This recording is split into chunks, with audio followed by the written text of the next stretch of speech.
that basically is where the revenue stream of the company comes in. So R&D is development and novel things, and clinical laboratories where those things end up, provided they have value, and then they're offered out to our customers, which are usually pharma companies and university partners. Our general focus is on development of novel biomarkers for a host of different diseases. The general characteristic of these diseases is that there's something wrong with the extracellular matrix. That could be osteoporosis, it could be osteoarthritis, it could be fibrotic diseases of the lung, the liver, the kidney, the heart. All in all, diseases where the extracellular matrix, the scaffold in which the cells reside, is turned over in a pathological manner. Those are our target diseases, and we've been working with these for a long time.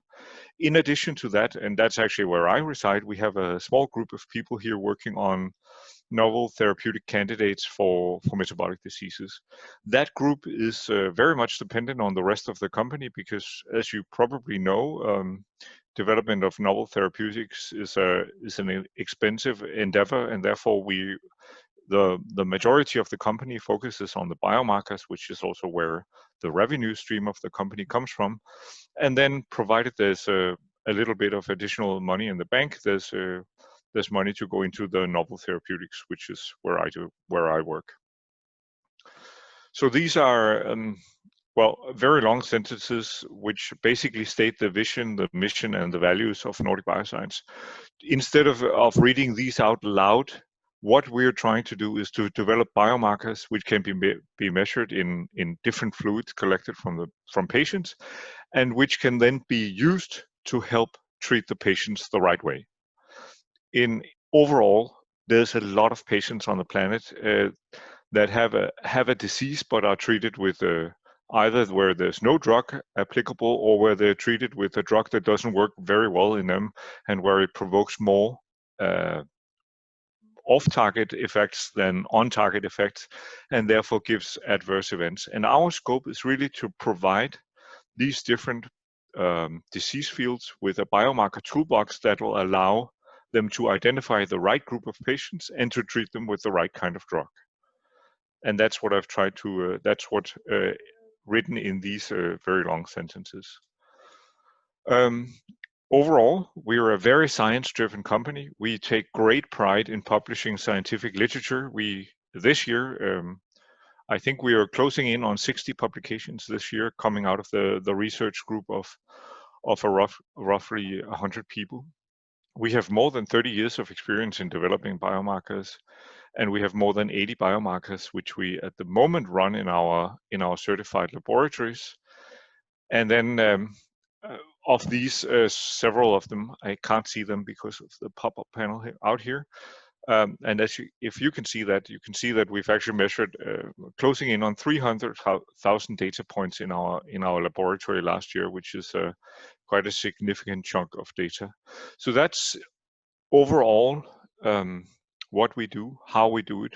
Very strong belief in that science is what makes the world go round. That's what drives the company. We focus on publishing our papers because we feel that that's the best way of advertising what we do.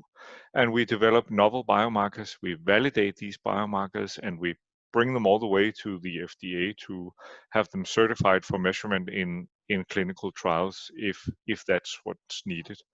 And we make sure they're all put on a robust and stable platform in our laboratory, so when our pharma customers come to us and ask for biomarker measurements, that we can provide them with robust and reliable data. And finally, as a part of the introduction, then how do PhD students and postdocs fit in? And I wanted to just write well, but instead I took this table, which comes out of a catalog we update every 2-3 years, which is the summary statistics on how many PhD students and master students and postdocs have we had. And you can see PhD students, we have 47, which graduated from Nordic Bioscience. I'm one of them. Alexander is close to going from the 30 in training to the 47 graduated. We've only had one official postdoc, but we do have several early stage researchers following their PhDs who are working out here. the main reason for not having more postdocs is that it's as a company, it hasn't always been very easy raising the funding um, to support postdocs, and therefore we have had to find funding other ways. In addition to that, we've had a whole lot of master students. So all in all, we have a very academic environment with lots of young scientists working here from across the globe, which is good fun, and which is also why we try to have a strong scientific focus, because that attracts people who are interested in doing these kinds of studies. I think that was the last slide I had to introduce the company. So if you have any questions or comments, I would very much welcome them before we switch on to something which is a little more personal to me.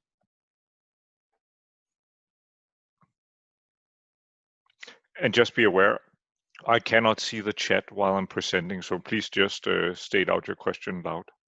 Yes, I can see them, and so if you just write your name or write your question in the chat, I will read them aloud.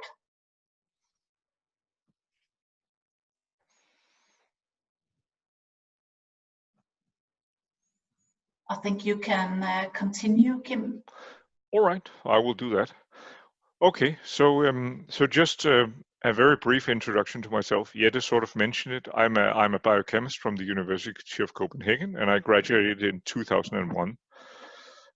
During my master's part of the thesis, I did a couple of stints abroad to sort of well, basically because I was fortunate enough to have the opportunity to spend 6 months in Paris doing a bachelor's project, and 2 months during my master's project at Yale New Haven, with whom we were collaborating. And on top of following that, I did a PhD in bone cell biology from the University of Southern Denmark. It should be mentioned that the work actually happened here at Nordic Bioscience and was an integrated part of my position here at Nordic Bioscience. It was a PhD that received funding from the Innovation Foundation under the industrial PhD system, which I can strongly recommend if some of you are thinking of doing PhDs. It's a very good format. I've been employed here at Nordic Bioscience since January 2002. I'm still here, and I haven't been employed anywhere else, and I'm not sure I ever will be, and I'll come back to that. At present, as you can see in sort of the timeline below, I'm the director of a group called endocrinology, and we develop novel therapeutic candidates for metabolic diseases, obesity, type 2 diabetes, fatty liver disease, and hopefully also some comorbidities of these. And the team I work with consists of 15 people in total, which are scientists, some of them PhD and master students, some of them later stage scientists, and technicians, both laboratory and animal technicians. So we're a nicely sized team, not too big, not too small, but of a size that allows us to do some exciting science. And then I'm just going to try to follow the bullet outlines that I received from Jette. But if you have, please remember that I can't see your comments or questions. So if you want to interrupt, just go ahead and say it, and that's going to make it easier. So now I'm going to switch into what my everyday life looks like at Nordic Bioscience. Well, I'm pretty sure it looks very much like most people's jobs. I go to work, and the first thing I do is to get coffee, because without coffee, it's not going to be a day. And then I've tried to bubble things that I do during a day. Most of what I do, and that comes back to the structure of the company with all the PhD students and master students and so on. Most of these things are project meetings, planning meetings, ad hoc discussions on troubleshooting on things that have created problems or things that look good and need to be taken to a new level. So that's the majority of what I do. That's planning and discussions. In addition to that, we have quite a series of external customers and collaborators, and of course, Now under Corona, that mainly happens via Teams, but before that, I spent a significant chunk of time on airlines and trains and whatever have you, to go around and talk to the people we work with. It's a really important part of what we do. That's the external network and the collaborators and the customers. And we often work with these people, try to see them more as collaborators than customers, because that creates a very scientific spirit of working together. Then on top of that, I'm fortunate enough to be in a position where a big part of my job is also keeping up with new science. So reading new literature, reading new articles, discussing new articles with my colleagues, and on top of that, writing papers on the data we do. Just to illustrate how much focus we put on the paper writing, I recently rounded 150 publications on PubMed, and I think that's not, it might be quite useful for people working at the universities, but for a company, it's quite unusual that you have that amount of free time, if you wish, to work on dedicated paper writing to sort of support your science. In addition to that, we have we are some people out here who have been hanging around for a while, and we do some training sessions on working in the different facilities, be it the animal lab, the cell laboratory, or wherever have you. So those are sort of the different aspects of my everyday, but most of it is really making sure that we, in an easygoing and flexible way, move our projects forward at a high pace. And high pace is going to be a common denominator, because that's really the way things are done here. That is a question from Yes. from Maria. Okay. She asked, is the drug development program in Nordic Bioscience based on peptide biology, small molecules, or RNA based, or all of them? That's a very relevant question, and I'm sorry I didn't mention, we are exclusively working with peptides. I should say, as a comment to that we have previously, and I was actually involved in that, but we have previously worked with small molecules which were meant to inhibit an ion channel, and one of the things we realized while working with the small molecules is that specificity of small molecules is extremely difficult. And that's one of the things we struggled with a lot. At some time point, we then transitioned. First of all, we transitioned from osteoporosis and into diabetes. And then we transitioned to peptide therapies. And the peptide therapies are from a specificity point of view, much easier to do. Obviously, they come with the drawback of, for the majority of the peptides, you need to inject them into humans. But in the metabolic field, diabetes, obesity, that is how things are done at this point in time for the let's say the newer drugs on the market. So that's part of it. But we work mainly with peptide drugs. Okay, and she says thanks. And there is a question also from Nicholas. Do the people you hire in R&D have scientific background in the disciplines that you work with? And is it necessary? They definitely have a scientific background, but it does not have to be in the disciplines I work with. Or I mean, we're open-minded, because we know that scientists, what they need to have is an analytical mindset, and they need to have an ambition that they want to be part of driving a lot of science forward. On top of that, if you happen to have a background, of course it's an advantage, but it's definitely not a criterion.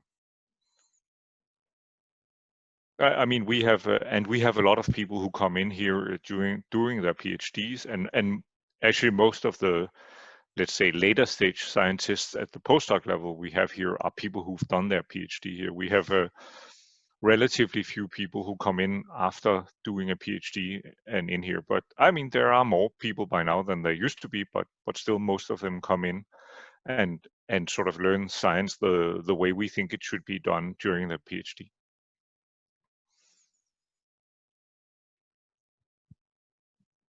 Seems like there are more questions. No, he just say thank you. Okay. Yeah. Okay. Then I am going to transit to how I use my academic competences. And as you can hear, I don't know how you define academic competences. If it's something that comes from working at a university, I obviously don't have a lot. But I mean, I have to admit, what I learned during my master, specifically during my master's project and during my PhD, those things I learned there were centered very much around building cellular systems, building animal model systems, and using those to understand how drugs work. So from that sense, I use that every single day because that's still what I do. I may not be working with skeletal biology very much anymore, but it's still the same common ground that I stand on every single day. What's sensitivity of a system? What's the reliability of a system? What's the reproducibility of a system? All these things that you need to know. And then on top of that comes, of course, sort of the more basic knowledge in terms of the biochemistry you learn at the university, amino acids, protein chemistry, all those things. The way we work here, where we work a lot with proteins, both in the biomarkers and peptides in the therapeutics division, those are things we use every single day. So of course, I use the competences that I learned back when I was still associated to an academic institution quite a lot. And then, of course, what you do is that you build on them, but without them, you wouldn't be going anywhere. And I sort of tried to illustrate how my competences within, within the different areas have evolved over time in this sort of crude schedule. So I started out many years ago as a skeletal biologist. I did cell biology around osteoclasts. I studied how they resorb bone. I studied how do you measure how they resorb bone, and I sort of studied model systems around that and how you treat diseases characterized by excessive bone resorption, such as osteoporosis, for example. Then at some time point, I was fortunate enough to more or less by coincidence be involved in biomarkers of neurodegenerative diseases. And that was basically not because I knew anything about neurodegenerative diseases. I may, at that time point, I probably knew where the brain is, but that was about it. But I knew how to develop biomarkers. I knew what to do in technical terms, and that allowed me to sort of expand into that. And on a second note, I was working on the bone biomarkers, and we were working with a company back then which was developing a diabetes drug, and they were very worried that it might have an off-target effect on bone turnover. And therefore, because of my background within bone, I ended up being involved in the analysis of the data, looking at the bone turnover markers as safety biomarkers in these metabolic drugs. And then I ended up learning a lot about diabetes, which is basically most of what I do today. Now I've been fortunate enough to expand a little more into some other therapeutic areas. And these I work with simply because I've been working with therapeutics, but not because I know much about fibrosis or cancer. When I need to know something about fibrosis, I go to Alexander. And when I need to find something about cancer, we fortunately have a group of people who work with cancer biomarkers as well. So from that end, you can argue that buildup of competences you have starting all the way back at the university and going through your different stages of your career. The most important thing is that you learn how to process and analyze data, and you learn how to set up methods that you can reproduce and trust. And then you will basically fit in most places, as long as you're working in this branch of science, which is very much I don't know, lab based. Finally, I was also more or less by coincidence, I was brought into patenting, and patenting is a weird kind of science, but it's still something where you basically use the scientific background you have, and then you work with people who are specialists in this. But that's just to illustrate how those competences continue to expand and how you apply them as you move forward to make sure your everyday life doesn't get stuck in a corner, but you have more things to do. Then there was a question about the methodologies, and I have to admit, I'm not sure I know that much about methodologies at a higher level. So I tried to list them in two categories. I have the scientific methodology and the managerial methodology, if you wish. And I try to list those in 2 groups of bubbles. And the most important thing as a scientist is that we make decisions based on data. So we generate data, we analyze data, and we use those to make a decision on how to move forward. That doesn't really matter. In that case, it doesn't really matter where the data comes from. Is it some sort of pharmacological test in a reporter cell? Is it in an animal? Is it in a cell? Is it a biochemical readout? Is it a biomarker readout? Or is it even data you've pulled out of an article? Data-driven decisions characterize the methodology I work with, at least, that's for sure. Then I also have some managerial responsibilities, and I'm working this very well, I can see, but I've tried to put some bubbles in here. Again, I mentioned most of what I do is sort of supervision and project management. So I work with the people in the group. I supervise their PhD projects, and I try to help them manage their projects. So we make sure that from the company's point of view, we move forward in the direction we would like to. On top of that, I have a little bit of stakeholder management, and that's of course how do you make your boss happy, and how do you make the customers happy, and that's also something we have to work a lot with, because as a small company, we're of course depending a lot on working with other companies. We have pharma clients, and those are if you don't know how to work with them, you're going to lose them, and that's quite important. And then I've put a final bubble in, which I cannot see, and for some reason I forgot. Oh, networking. Yes, well, we used to do that quite a lot, attending conferences, sparring with people, looking for new input from people in the network. Of course, that's a little bit limited at this moment because we don't really get to see people face to face. But it's a huge, huge responsibility, and it's not just as a manager, also as a scientist to make sure you get to know people around. And when you're working in a small space like Denmark, that's even more important, right? Because you're going to run into people who know each other. So networking with people in a good and constructive way, irrespective of whether they're from a competing company or from a collaborator, networking is quite a big part of what we're doing and what we have to do, and that's quite important. It looked like there was a question, but maybe I'm wrong. Yes, there's a question from Marie. She asked, it sounds like you have a strong collaborative environment with academia, universities. How are these collaborations initiated? From networking or outreach from Nordic Bioscience side? It's a little bit of both, basically. I mean, it's very correct. We do have, since we have so many PhD students, we have a very strong interaction with the universities, and that's of course it's of course a little bit of both. We by now have a series of collaborators around most of the Danish universities. We have. At least here in the Copenhagen area, both at the technical, the pharmaceutical, and the biomedical parts of the university, we have collaborators. We've been working a lot with the University of Southern Denmark, where you can see I have my PhD from.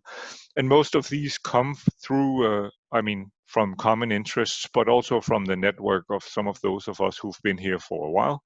We know that we have a long-standing relation with people at the universities, and that of course helps us set up these collaborative efforts, which are very important, particularly around the training of PhD students. The other part of it is also based on reputation. By now, we actually have, we're of course not very known, but we have a reputation around the universities for being a place where people go to do their PhD studies or to do scientific training. So from that end, that helps a lot. So it goes back and forth, and most of it comes off of that network we've worked on establishing over the last 20 years.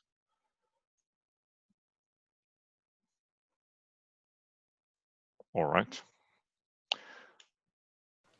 Then I was asked to comment on my work-life balance, and I wanted to do that quite simple. I think I have a busy job, but it's not something that probably you should ask my wife about this, but it's not something that destroys my work-life balance. I have of course, sometimes I have quite long working hours, and I need to work a lot from home, and other times I have less intensive days. But overall, I personally find that I have a good work-life balance, and I also have time to see my kids and do things with them, or I have time to ride my bike in the woods, or whatever it is I like to do on the weekends. So my work and life is balanced, and I think it works out quite well. So from that end, I'm not too concerned about that, and I wouldn't be either if I applied for a job here.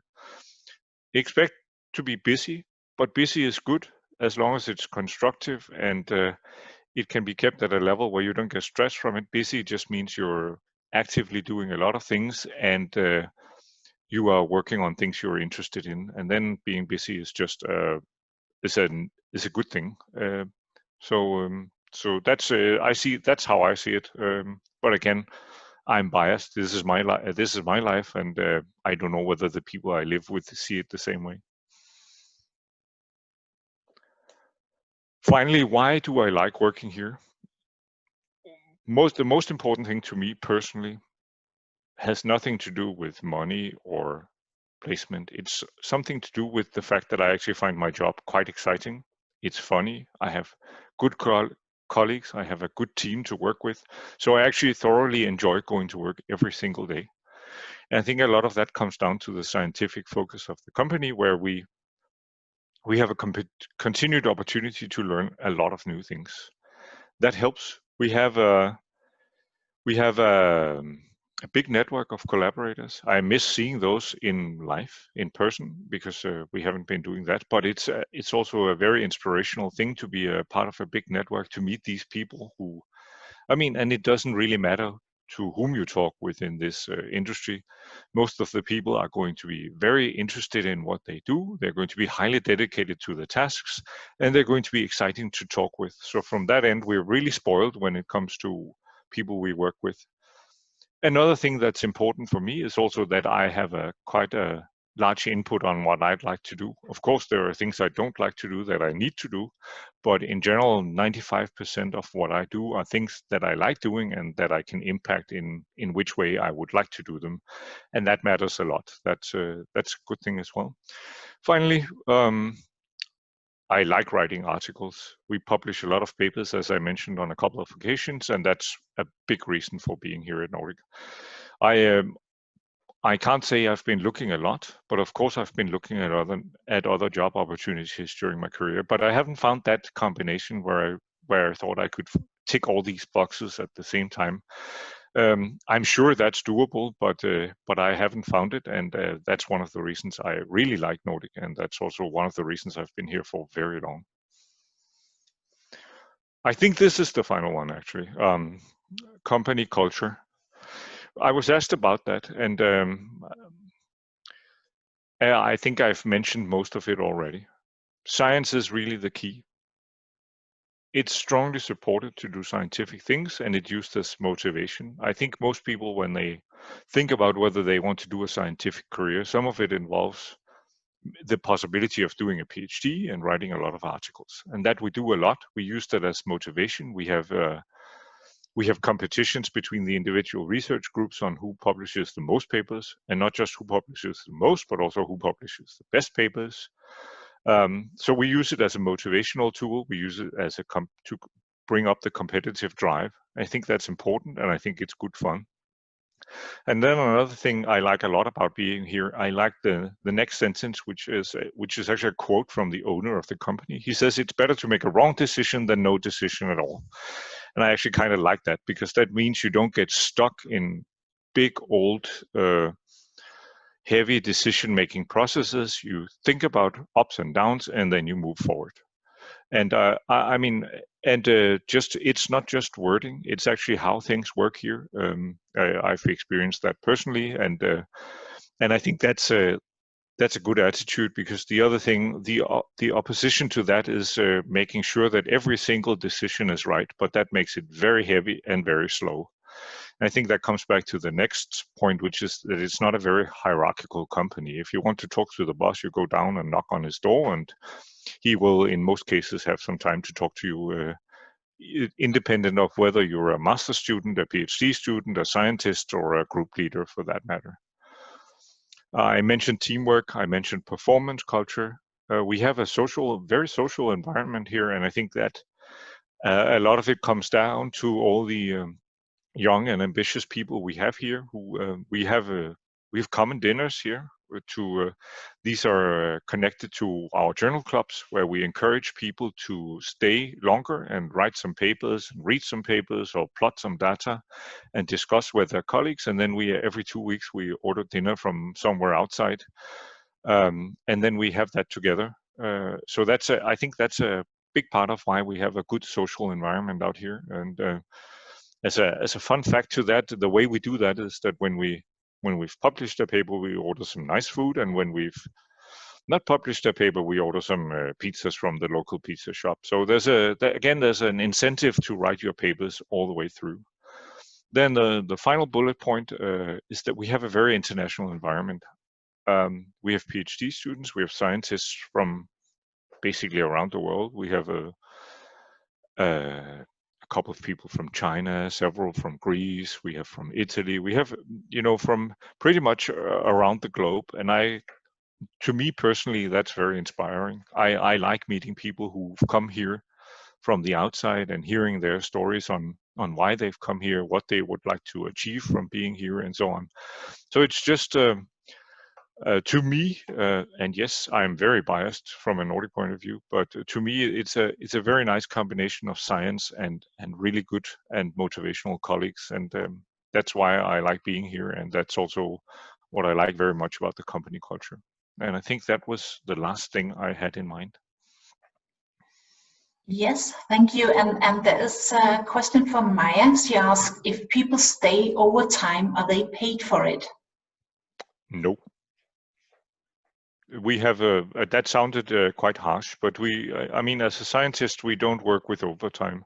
We have flexible working hours. That means if you work long one week, you can work shorter next week.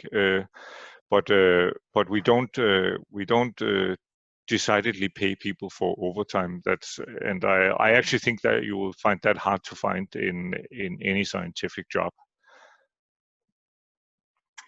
Okay, and there's a question from Stine. She says, very interesting talk, Kim.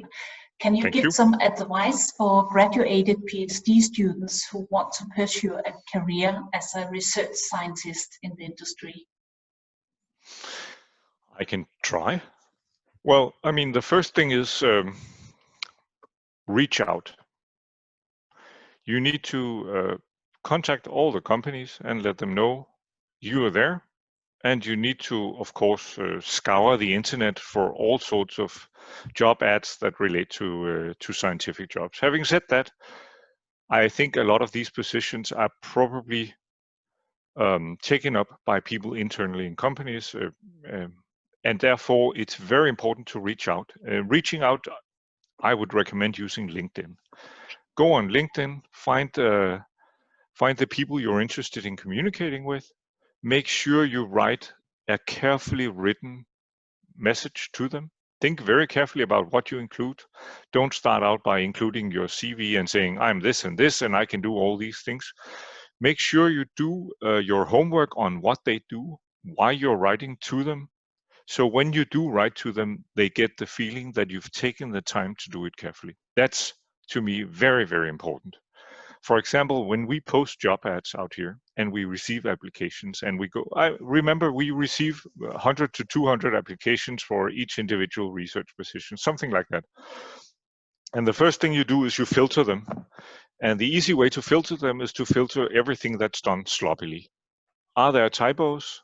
Are they addressed to the wrong person, to the wrong company? All these things out. So pay attention, be careful when you write them. The next thing you need to do is to make the company or the recipient aware of why you're writing to them specifically. So it has very little to do with what you can do and what you offer, but it has everything to do with why you're reaching out to them. Why, if you write to me and ask me for a job, you need to tell me why you want a job here. What is it that you like about Nordic Bioscience? What is it that you find interesting about Nordic Bioscience? That's the next thing you need to do. And then you can start telling them a little bit about what you are. But really use LinkedIn. LinkedIn is good because people's job titles are there. You can write them, I think they're called in-mails. Also use the company's websites to make sure you send unsolicited applications. It's a tall order because there aren't that many research positions, but it requires that you do it carefully and that you try to reach out to as many people as you can at all, because make sure they know you're interested and why you're interested in them specifically. That's really, really important, and that's at least how we sort jobs here. I may have a very, very qualified applicant, but if you haven't written to me why you would like to work here, then I'm probably never going to notice it, because I'm not going to go that far down the application when I read through them. It sounds quite harsh, but I think that's the brutal reality when you're applying for jobs. So remember, a job application and a CV is an individual thing for each individual place you send it to, right? Adjust it carefully. And then, of course, make sure to leverage everybody you know. If you have people working somewhere, ask them. If you have, make sure when you send people, if you send your resume to a person like me, maybe you found me on PubMed or on LinkedIn or somewhere. It's not just me who makes the decisions on jobs out here. Make me aware that you're interested in more than what I do, but also what my collaborators or what my colleagues do, and so on. Make sure you build up the network.